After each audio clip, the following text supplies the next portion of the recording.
మహిళలకు ఎంతో ఇష్టమైన మాసాలలో శ్రావణ మాసం కూడా ఒకటి. శ్రావణ మాసంలో వచ్చే వరమహాలక్ష్మి పూజ చేసుకోవాలని ప్రతి మహిళ కోరుకుంటుంది. అంతేకాకుండా శ్రావణ మాసంలోనే అనేక కొత్త పనులు ప్రారంభిస్తారు.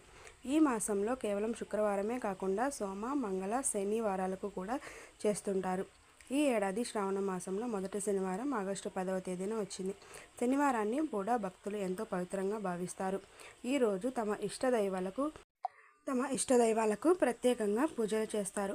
శ్రావణ మాసం అనేది శివకేశవులకు ఎంతో ప్రీతికరమైన మాసం. అందులోనూ విష్ణుదేవుడి నక్షత్రం శ్రావణం. అందుకే ఈ మాసంలో విష్ణుమూర్తిని కూడా ఎంతో భక్తి శ్రద్ధలతో కొలిస్తే తమ కోరికలను నెరవేరుతాయని భక్తులు విశ్వసిస్తారు.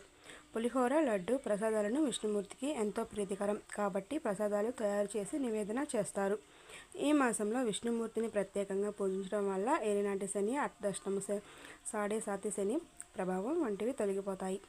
అన్ని పనుల్లో కూడా విజయం లభిస్తుంది. శనివారము గోమాతను శనివారం రోజున వస్త్రదానం, అన్నదానం, నవధాన్యాలు దానం చేస్తే ఎంతో మంచిది. నల్లని వస్తువులు దానం చేసినా మంచిదే. శనివారం రోజున ఇంటికి ఇనుము, ఉప్పు, కొత్త చెప్పులు, నూనె, నల్లని బట్టలు వంటివి ఇంటికి తెచ్చుకోకూడదు.